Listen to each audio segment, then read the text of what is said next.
been saved for a long time. I've been serving the Lord for years. And I've gone through seasons where I just didn't feel fulfilled in my relationship with God. Have you been there? Where I just felt that salvation wasn't enough, and that's a lie. That what Jesus did for us on the cross, it just wasn't enough. I need something more than that. I need something more exciting. I need something a little bit more, emotional. I need more experience. And it just wasn't enough for me to have a relationship with God. And that was a problem. And sometimes when it comes to searching and seeking God, you come with high expectations. Like, I'm going to have a relationship with God. You come with high expectations. But then after serving Him for a little while, or walking with Him, or going to church, or however you want to put it, it's almost like something's missing. Like, this is not what I signed up for. Like, I'm not experiencing what I thought I was going to experience, and I'm unfulfilled as a believer. I don't have that motivation. I'm not excited like I used to be, or passionate. Something's off, and there is something off. The problem is that we mostly relate to God through the lenses of religion. And so we're not quite postured correctly. We don't have the right mindset when it comes to seeking God. And so I want us to together begin to ask the Holy Spirit to reveal to us areas in our lives that reflect religion. And we're religious people, and I'm going to define what that is. Because I tell people all the time, I'm not a religious person. They think I'm crazy because I'm a pastor. Like, that doesn't make sense. What do you mean you're not religious? You're a pastor. And I'm like, I'm not religious. Let me define what that is. Religion is man's attempt and to seek God through human effort. Human effort. And a relationship is God's attempt to seek man through divine effort. See, I've said this before, but I want you to hear me well. Religion is man seeking God through rituals, through regulations, through all kinds of things. And a relationship is what happened, is God seeking man, that He came to dwell among us. I think it's wonderful that God pursued us. Now, we're not the moral of the story. We're not the hero in the Bible. It's not all about us, but that's a beautiful thought to know that He sought me out, that He pursued me, that He desired me. Isn't that beautiful? Even before I knew love, He introduced Himself to me. He loved me before I even knew what love was. He died for me before I even understood that. Isn't that awesome? So I want us to together lose our religion. So the title of this series is Losing My Religion. Losing my religion, and I hope that you find relationship. As you lose your religion, I hope that you find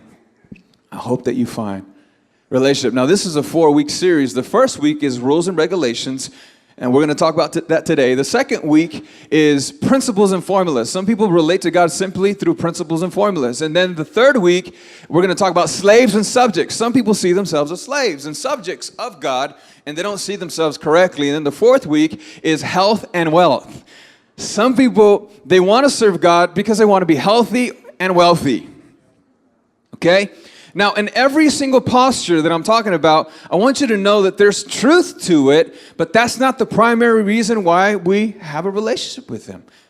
Okay? So we're going to talk about that. So today it's rules and regulations, but let me define what religion is in the Scripture, because it has fruit and it's very destructive. Let's go to 2 Timothy chapter 3. Verses 1 through 5, and I want you to read this with me. Timothy is a student of Paul that wrote this letter to him. So I want you to just zone in on this. You should know this, Timothy, that in the last days there will be very difficult times. Now, religion produces all of this. It produces all this. Verse 2.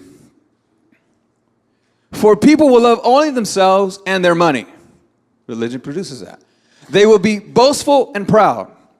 That's what it produces. Scoffing at God, disobedient to their parents. Now, religious people have disobedient children. Okay, I'm a pastor's kid. So, religion produced a lot of rebellion in me. Scoffing at God, disobedient to their parents, and ungrateful. Religion makes you ungrateful. They will consider nothing sacred. Because God looks at the heart. Verse 3.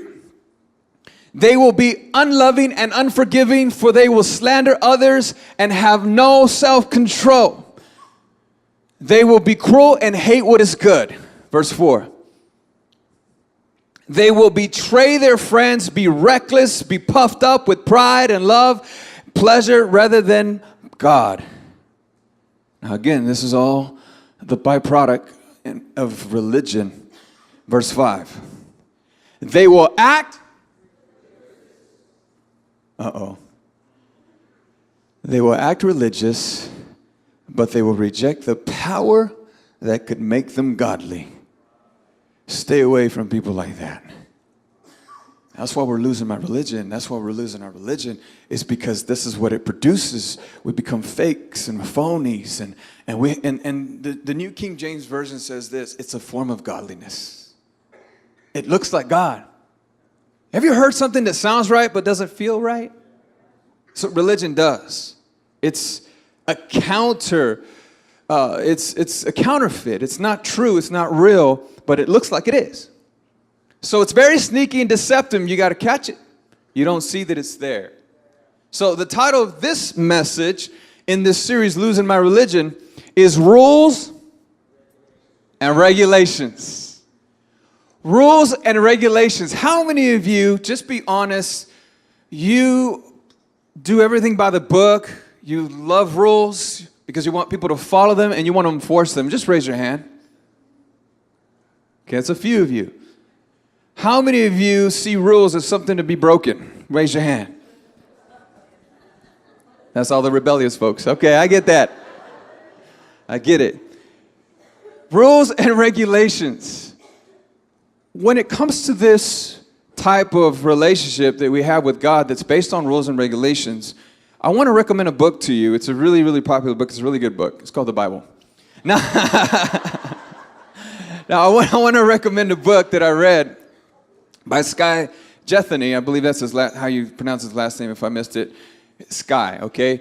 The book is called With, Reimagining the Way You Relate to God. It's a powerful book. I read it a couple of times, and it just really inspired me to preach this series, because I love the way he explains the different postures. And this posture, rules and regulations, is when you see God as above you, and he is, but, it's like what we say, our God, what's the Pledge of Allegiance? Can you help me out with that? I pledge allegiance to the flag of the United States of America, one nation, under God. Stop.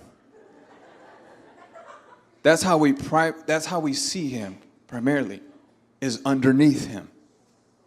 Now with this, here comes some issues. And now I want you to ask the Holy Spirit to show you, do I relate to God this way through rules and regulations? Is my relationship with God based on this? Now here's how you know that it is, okay? Here's how you know that it is. When you want to make a deal with God, and when you have this mindset that if I follow the rules, then I'll be rewarded every time. Now, I was playing basketball and I was doing good, but then I would miss a shot and I would cuss. And this was back in my 20s, okay?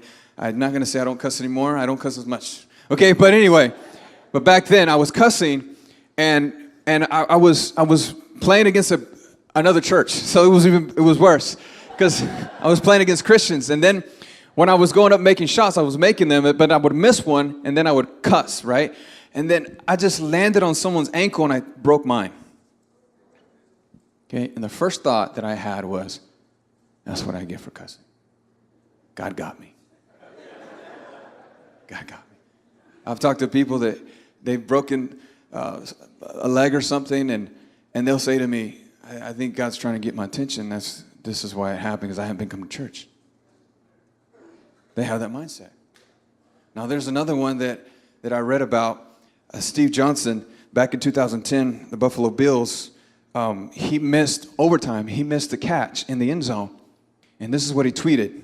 He says, I praise you 24/7, and this is how you do me? You expect me to learn from this? How? I'll never forget this, ever. That's a person. That's a person who has a relationship with God, and they see it as, we made a deal. You didn't meet your end of the bargain. And people do this all the time. I have a cousin that passed away in his 20s from cancer, and I went to spend a week with him when he was on his deathbed. And I laid there with him to pray with him and to spend time with him. He was in hospice pretty much in someone's house that he requested to be in, because that's where he was going to spend the rest of his days. And I remember talking to him, and he looked at me in his weak, fragile self, like that's the condition that he was in. He says, you know, God did this to me. God did this to me because I've been so rebellious and I've lived, you know, this way. I know God did this to me. I said, man, what kind of God do you think we serve? And unfortunately, a lot of people, they have that type of relationship with God that's based on rules and regulations. And so I want you to ask God right now, reveal to me blind spots, things that I don't see when it comes to religion, and I'm being religious, and I'm missing out on a fulfilling relationship. I'm missing out on something that's so beautiful and wonderful that He came to give us. I'm missing out on that because of religion. And so Jesus came. He didn't come to be away with the law in terms of let's just ignore it. He didn't come for that reason.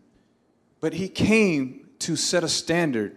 He came to teach us something and to teach us about the heart. So I want us to read this together, and I think it's going to really bless you. Let's go to Matthew chapter 5, verse 17 through 30. And just follow with me and read with me as well, because it'll keep you engaged. Don't misunderstand why I have come. I did not come to abolish the law of Moses or the writings of the prophets. Basically, he's saying, I didn't come to ignore the Old Testament, the Old Covenant. You see that? Okay. No, I came to accomplish their purpose. I tell you the truth, until heaven and earth disappear, not even the smallest detail of God's law will disappear until its purpose is achieved. So if you ignore the least commandment and teach others to do the same, you will be called the least in the kingdom of heaven. Follow this. But anyone who obeys God's law and teaches them will be called great in the kingdom of heaven. But I warn you, now this is key, unless your righteousness, your way of living, your acts, your actions is better than the righteousness of the teachers of the religious law and the Pharisees, the teachers of the religious law. Now, don't miss out on this. These are people that are experts. These are professors. These are people that people look up to. These are high society believers. These are the ones that were setting the standard. These are the people that they looked to for leadership. These were the pastors in those days. Okay? So it's just not anyone. So in this, I want you to know that we're more like the Pharisees than we realize. Modern day Pharisees, modern day religious folks. We're more like them than we realize. He says, unless your righteousness is better than the righteousness of the teachers of religious law and the Pharisees, you will never enter the kingdom of heaven. Dang. You know, that's pretty serious, right? 21, you have heard that our ancestors were told, you must not murder. Now, he's going through the 10 commandments here, specific ones. If you commit murder, you are subject to judgment. Now, that's a commandment, but here's what he does. He raises the standard because notice that every commandment is not just about the rule, it's about the relationship. He says this, but I say, if you are even angry with somebody, have you ever been angry with somebody? Don't look at them. They're in the room, I know. You are subject to judgment. If you call someone an idiot, have you ever done that? But you said worse words. You are in danger of being brought before the court. And if you curse someone, have you ever cursed someone? Y'all better be honest. You are in danger of the fires of hell. You notice how he's raising the standard. He says, if you just make it about the rule, but you don't know the heart of the rule, you're missing the point. So if you're presenting a sacrifice, and we don't do that here, we don't do that anymore, but they used to present animal sacrifices at the altar. Now we present offerings. Ourself is an offering, but also our tithe, our treasures, and our time, that's an offering. Okay, So if you are presenting a sacrifice at the altar in the temple and you suddenly remember that someone has something against you, leave your offering the sacrifice there at the altar. Go and be reconciled to that person. Then come and offer your sacrifice to God. You see how he's saying make it about the relationship, not about the rule and the ritual. You see that? When you are on the way to court with your adversary, settle your differences quickly. Otherwise, your accuser may hand you over to the judge, who will hand you over to an officer, and you will be thrown into prison. In other words, when Christians are suing each other and all kinds of crap is happening, this is what he's talking about. Settle these things because of the relationship. And if that happens, you surely won't be free again until you have paid the last penny. He's talking about legal issues here. 27, you've heard it said, or you have heard the commandment that says, you must not commit adultery. But I say, anyone who even looks at a woman with lust has already committed adultery with her in his heart. He's raising the standard. He says, not just about not cheating. He says, don't cheat with your heart. Don't just, hey, I'm just going to be faithful because it's a rule. It's the right thing. No. It's not just because it's the right thing. It's because you love this person that you don't want to break their heart. You don't want to cheat on them. Okay? So, let's keep reading. So if your eye, this is important, if your eye, even your good eye, everyone has a good eye. My left eye is a good eye. Serious. I see better with my left eye. I just know. I've had them checked. Everybody has a good eye. Okay? So if your eye, even your good eye, causes you to lust, gouge it out and throw it away.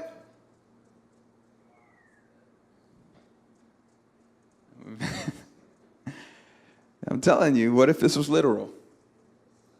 He's not talking literal. He's getting your attention. Now let's keep reading. If it causes you to lust, gouge it out and throw it away. It is better for you to lose one part of your body than your whole body to be thrown into hell. And if your hand, even your stronger hand, everybody's got a stronger hand, my right hand, it causes you to sin, cut it off and throw it away. It's better for you to lose one part of your body than for your whole body to be thrown into hell. Now, is he literally saying, gouge your eye out and cut your arm off? No. He's saying your perspective, if your thought process, if the way you see something is off, it's better for you to altogether get rid of that mindset. Because it leads to an action, something you do with your hands. If your action is causing you, something that you do is causing you to sin, is causing you to be cut short of the glory of God, if your actions, it's better for you to get rid of the action altogether. He's not saying cut off your arm. Do you see that? So this is important. Now let me give you this really strong statement that's going to mess you up. It was never God's original intent for there to be 10 commandments. It wasn't his original design for us to have 10 commandments. The Pharisees and the Sadducees, they took the few that were given, and over time, there was over 600 commandments made. Rules and regulations. It was never God's intent for there to be that many. It was always God's intent for there to be one. Just one. And that one was, do not eat from the tree of the knowledge of good and evil. That's it. Everything else, you can have any tree and every fruit, and you can rule and reign and have dominion. There's only one law. And the only reason why you don't do this is because I want you to live. If you eat of this tree, you will die. You have free will. You only have one law, one rule, one regulation. That's it. But Adam and Eve wanted to be their own God. They wanted to be in control of their destiny in the sense that they wanted the glory for themselves, just like the enemy. They were talked into that.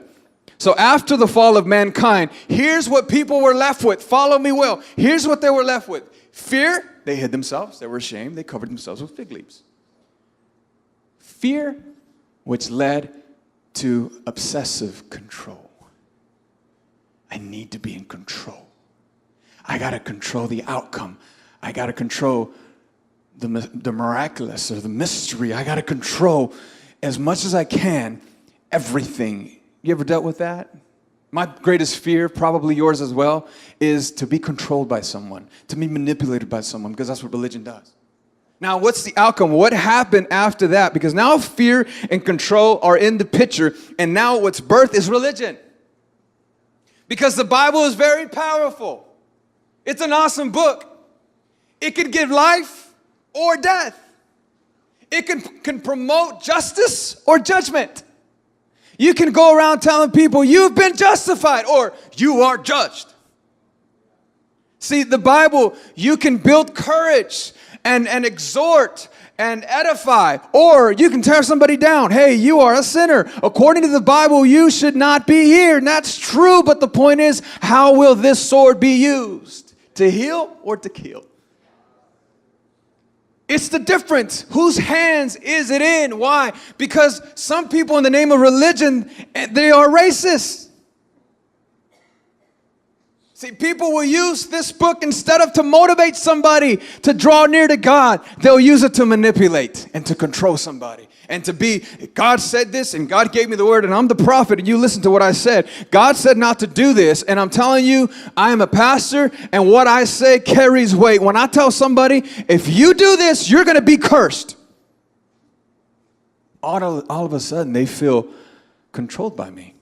There's occults, there's wars, there's all kinds of chaos. There's all kinds of problems. There's all kinds of church splits. And there's just so much mess within religion in the name of God. John Lennon, the most popular song that he wrote and sang was Imagine. And his lyrics were Imagine, no hell, no heaven, no religion. And the world loved it. And that's his most popular song. Because that's the world we live in. So how did we get there? How did we get to this place where, because of fear and control, we're religious and we're all just about rules and regulations. And so here's 3 things that I want you to think about and 3 points. And I want you to be to be truth-based, and I want you to be authentic and real, and I want you to have a relationship with God. That's my hope for you, is for you to have a relationship with God. It doesn't mean that you don't follow rules and you don't adhere to the gospel or to the Old Testament. It doesn't mean that. It just means that my relationship with God is not based on rules. Now, how many of you grew up in a very strict home? Would you raise your hand? How did that work for you? Did it not breed rebellion? It absolutely did. It absolutely did. Well, here's the thing. Religion does this. Point number 1. When it comes to God, you're thinking appeasing God versus pleasing God.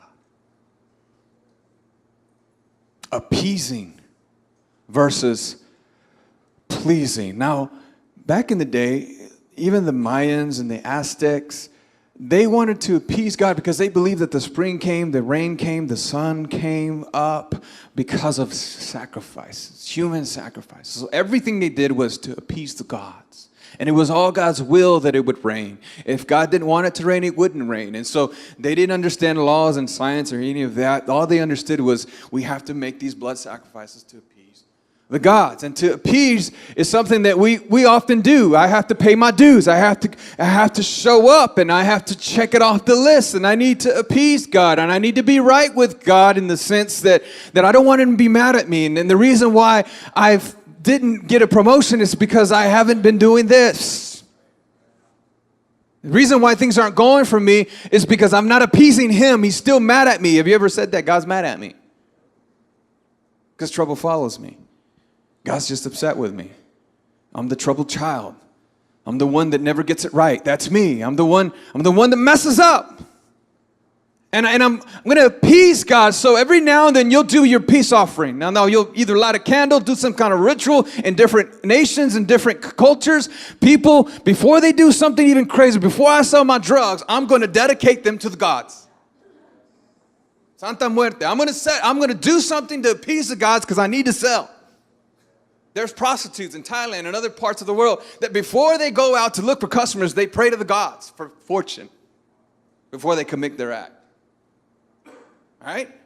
After a great weekend of sin, let's go to church on Sunday to appease the gods. You see? You see how it's so in our DNA? Something inside of you says, I'm going to follow the rules and regulations, show up to Sunday, and I'm going to do whatever I want tomorrow. Because I've already appeased him. I've checked off the list. He's not mad anymore, but he's going to be mad on Saturday. So Sunday I need to come back so I can appease him. but instead we should be aiming to please him. Now, what does that look like? There's a young lady who has a great relationship with her father, and I have 3 daughters, so I'm always asking around for advice. And I said to him, I said, how did you raise your daughter in a way that she's just so connected to you, and she's like, she comes to you for counsel and advice, and she cares about your opinion, and if you don't like the guy that's interested in her, she won't date him? Like, how did you get there? Because that's not common, especially among Hispanic folks. They run away with people in Mexico to get away from their dads. So I was like, how did you raise her? And he goes, that's a good question. Why don't you ask her? She was right there. So I said, what did he do? And why were you? And she says, I don't know. She goes, my dad was just always there and present, and I never wanted to disappoint him. That's why I didn't do things behind his back. That's why I didn't do any drugs, or I didn't just go on, these dates, and I just didn't mess around, or I didn't want to live that way because I didn't want to disappoint my dad. And I'm thinking, that's beautiful. Her relationship was based on, I want to please my dad because I love him. I don't want to dishonor him. And see, there's a different mindset. Like I don't want to break rules. I want to be in right standing with God and seek ye first the kingdom of God and his righteousness, and all these things will be added. Like, I want to be there with him because of the relationship, because I care about him. I care about what he thinks, right? It's a big deal. It's a big deal. But I want you to know the difference between 2 things, okay? You need to know the difference between the letter of the law, which is what's written, the literal word, and I want you to understand the spirit of the law, which means the heart of the word. When you understand the literal law, but you don't understand the heart of God, you'll take it out of context.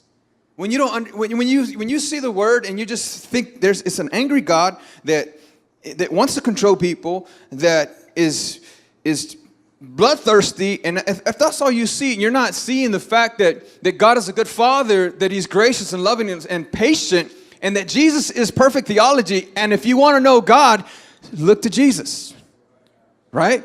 The spirit of the law that's not the heart of God. What's the heart of God? Look to Jesus. What's the heart of God? It's the fruit of the Holy Spirit. It's love, peace, joy, kindness, gentleness, patience, faithfulness, self-control. It's all these fruits. That's the heart of God. And then when you see that, you understand, what's the spirit of this message? It's love. You have to know that. Okay, you got to know that. 2 Corinthians 3:6. Let's read this, because we're no longer held back by the old covenant. It says this: he has enabled us to be ministers. I want you to turn to someone and say, you are a minister. That means you help people, you serve them, of his new covenant. This is a new covenant, not of written laws, the written word, but of the Spirit. The old written covenant ends in death. Because when you break a law, the wages of sin is death. That's why Jesus had to die. Okay? So it ends in death. But under the new covenant, the Spirit gives life. Romans. Let's go to Romans, the next verse. Romans 7:6 says, but now we have been released from the law. For we died to it when we said we're done with it. When we were baptized, when we said yes to Jesus, we said no to our old selves. Here's what happens, okay? When we died to it, we are no longer captive to its power. Now we can serve God, not in the old way of obeying the letter of the law, but in the new way of living in the Spirit. Do you see that? It's a big deal. It's a big deal.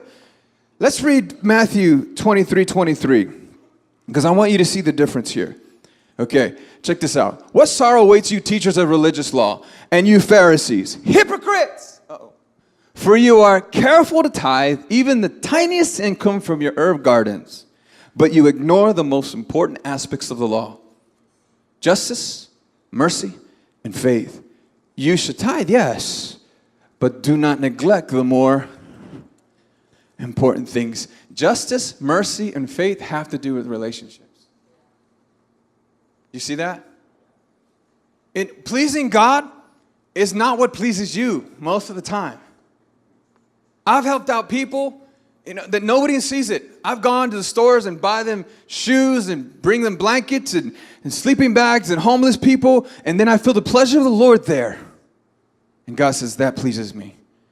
Why? Because true religion is the following. James chapter 1:27. Read this. True religion is this. Pure and genuine religion is in the sight of God, the Father, means caring for the fatherless, for the orphans, and widows in their distress, and refusing to let the world corrupt you. Single mothers, single parents, modern day widows. It's hard. He says, and refusing to let the world corrupt you. He says, if you want religion, have pure religion. You see that? When you aim to please God, it's all together different. Now, Jesus was healing a person that was sick on the Sabbath. And according to the law, you weren't supposed to work on the Sabbath because you could be stoned and killed for working on the Sabbath. But Jesus was healing somebody, and they started criticizing him. Like, why are you doing this on the Sabbath? Why are you healing somebody? And he says, how corrupt are you that even if one of your sheep or livestock, if they're stuck in a ditch on the Sabbath, will you not help it out? Will you not get it out of the ditch? Or you say, you know what, it's Saturday, I'll come back tomorrow. Jesus says, you would help that sheep and pull it out of the ditch. He says, aren't people more valuable than that? See, Jesus is saying, hold on, you're talking about appeasing. I'm talking about pleasing. You're stuck. Have you heard of the prodigal son? Right? Okay, that's a different posture that we'll talk about when it comes to health and wealth.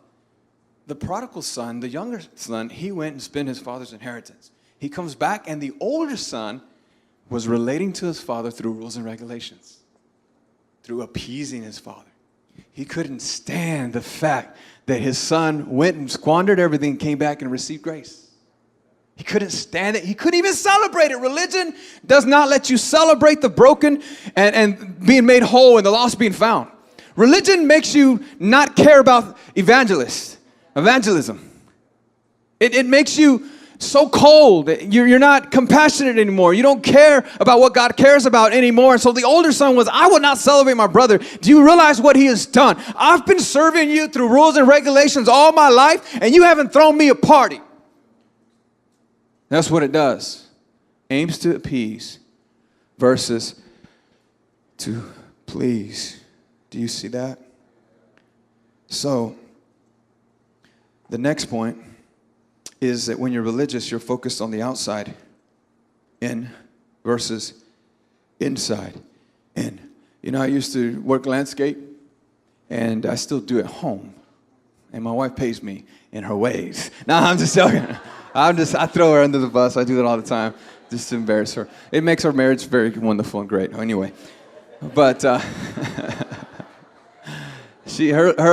love language is acts of service. So I'll try. Okay, there you are. I'm looking for you. I'm like, where are you?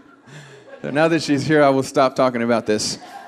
No, but I was working in landscape before I got married, and man, I don't know about you, but when I go outside for a minute, I smell like outside, like play. You know when kids play? That's what I smell like. And I just smell, and I'm outside working, and I smell real bad. Well, the company that I was working for, the family, they would always have lunch together, and it was really cool and nice. And they just liked me, and I was a part of their church, and so they would invite me to eat lunch with them. So I would come in smelling. I smell. And when I walked in, everybody would be like, Gabe's here. Because I would come in with an aroma. It wasn't pleasing to God at all. It smelled. And so I walked in and I smelled. And I knew I did. I was self-conscious. And I was bothered by it. And so I walked by the boss's desk, and he had this expensive cologne right there. So I walked by it. You know how when you walk by something, you see it, and then you just kind of walk back? It's like, oh, sweat. I'm like, I try to cover up the stench. I tried to clean myself from the outside. And they noticed. They're like, Gabe, that's expensive cologne. Did you spray yourself with that cologne? They called me out right there in lunchtime. I was embarrassed, and I said, yeah, I did. That's really expensive. Please don't do that. They called me out, and they bought me some cheap Gap cologne. So anyway, they had a little ritual for me to do before I ate lunch with them. After that, to wash up. The wipies, military style, you know? But here's the deal. When it comes to religion, you're only focused on the outward. You got some kind of symptom, and we all do this, and you're just like, I gotta see the doctor. But when your heart is off, you know, it's okay. I'll get over it. You won't apologize. You'll be prideful. You'll just be like, you know what? As long as we're cool on the outside, our marriage is good. Hey, newsflash, my wife and I fought last night. Until midnight, we finally made up. Right? And so when we come up here and I told we got to make up, we can't be fighting. We can't be, I got to preach. I got to be on the same page, because I can come over here and be like, we got a perfect marriage, and I can clean up the outside, but the inside is so distraught to where she's mad at me, and she has every right to be. Guess what? It was my fault. I was the one wrong. See? So what I'm saying is religion makes you, we got to show up. And people do this, even to family members. We can't let them know we're struggling. Even your parents, like we don't want them to get nervous, or we don't want them to get sick or get worried about us. So we don't need to tell them we're separated. So we'll show up to all the family gatherings and we'll just smile, and they don't need to know that we're separated, that we're not sleeping in the same room, and that you're living somewhere else. They don't need to know that, because we need to clean out the outside. Now, this is so bad that I was raised to where women couldn't wear pants, or they couldn't cut their hair, or they couldn't wear makeup. Y'all want that type of church? That's what I was raised in. Now I learned so many things, and I respect where I come from, but here's the deal. This is what it taught me, that women that wore pants go to hell. That's what it taught me. And that women that wore makeup were of the devil. So guess what I did when I would go to school? I would evangelize, baby. I would evangelize. I would go to kids, and I'd be like, you're wearing pants, you're going to go to hell. I would literally say that, and they had to talk to me. Parents were concerned because I was spreading the gospel of religion. And I literally remember them pulling me aside and say, you can't tell people that. I'm like, but they're going to go to hell. I have to. I want them to go to heaven. If they just wore dresses, they would go to heaven. I'm serious. I remember the conversation, and I felt proud. I was like, persecution. I'm being persecuted for the sake of Jesus Christ. I was focused on the outside versus the inside. That was my mindset. Luke 11, check this out. Jesus does something. It's crazy. Jesus broke rules. It's amazing. As Jesus was speaking, one of the Pharisees invited him home for a meal. So he went in and took his place at the table. And here's what Jesus does. Check this out. Verse 38. His host was amazed to see that he sat down to eat without first performing the hand-washing ceremony required by the Jews' custom. He didn't follow the rules, their tradition, their regulations. Now let's keep going. Verse 39, then the Lord said to him, you Pharisees are so careful to clean the outside of the cup and the dish, but inside you are filthy, full of greed and wickedness. Isn't that crazy? Verse 40, he says, fools, didn't God make the inside as well as the outside? Verse 41, he says, so clean the inside by giving gifts to the poor, and you will be clean all over. He's basically saying, don't be so, clean the inside. Just be compassionate, be generous. Pure religion is being giving. And so don't get stuck on just fixing the outside. That's one of the reasons why we tell you to come as you are. Don't leave as you are. Come as you are. If you want to wear a baseball cap, wear a baseball cap. If you want to wear a jersey, wear a jersey. Just be modest, okay? Don't let anything hang out, because we don't want you to be a distraction. But the point is, it's all about the inside. You see that? It's about the heart. The last one is this: hypocrisy versus honesty. Hypocrisy. Jesus, he came to do something very powerful and wonderful. The Jewish custom, they couldn't eat pork. There goes all of us, right? They couldn't eat pork and certain things. They couldn't eat certain foods because they believed that these foods would corrupt them. But Jesus said, it's not about what you put inside. It's not about what you eat that corrupts you. It's what comes out of your heart that does. So stop being a hypocrite and be honest.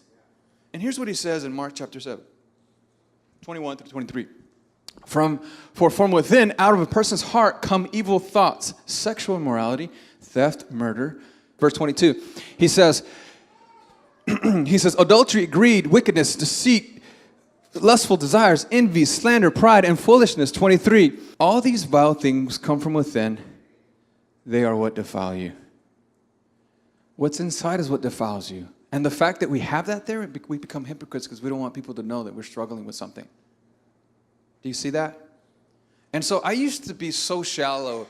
Like if a person cussed, I'd be like, that person must be going to hell because they cuss. It was so outwardly focused. If a person drank, I'd automatically judge them for being alcoholic. Even if it was a beer or two, and they're not wasted and they're not bound by it. I used to judge people that way. I used to be, at one point, we couldn't even go to movies. It was bad. I remember taking my mom to the movies for the first time when she was like already in her 40s or so, or 50. I think she was close to, feels like 48 years old. We took her to the movies for the first time, and she kept thinking every commercial was the movie. Is that what we're going to watch? Is that what we're going to watch? What are they doing? Why are the lights being turned down? She's loud. I'm like, Mom, stop, Mom. Oh, we're not watching that. It's a commercial. It's a trailer. No. Well, what are you going to watch then? She was loud. We were so focused on cleaning everything on the outside, we became hypocrites. We would have to hide our TVs when people would come over. We couldn't have a TV growing up. I'm talking about religion for real, like where you become legalistic. Here's the problem with religion. It makes you a phony, it makes you fake, it makes you manipulative, it makes you legalistic and all those things. And I'm telling you that a lot of us are a byproduct of that, but there's still grace. There's still grace. So here's what I'm saying to you. Here's what I'm closing with. Jesus came, and instead of 613 laws and rules and regulations, he says, just love God and love people. Let me simplify it. Let me go back to the one law that's needed. Just love. Let me take you back to the Garden of Eden. Just love. As a matter of fact, you can't even love until I love you. So as I love you, love one another. This is one law. Let's just bring it back to what really matters. The issue is, do you love me or not? Because I love you. Just return it to someone else. I'm not even asking you to love me perfectly. Just love someone else. Because you see how beautiful that is? Losing my religion is basically saying, Jesus is enough. And instead of 613, if I love him, it'll take care of the rest. And that's what it's about. Can we do that together, church? Can we grow together? Can we learn to have a vibrant relationship with him that's based on one law, which is love? Let's pray. Father, we thank you so much. Thank you so much.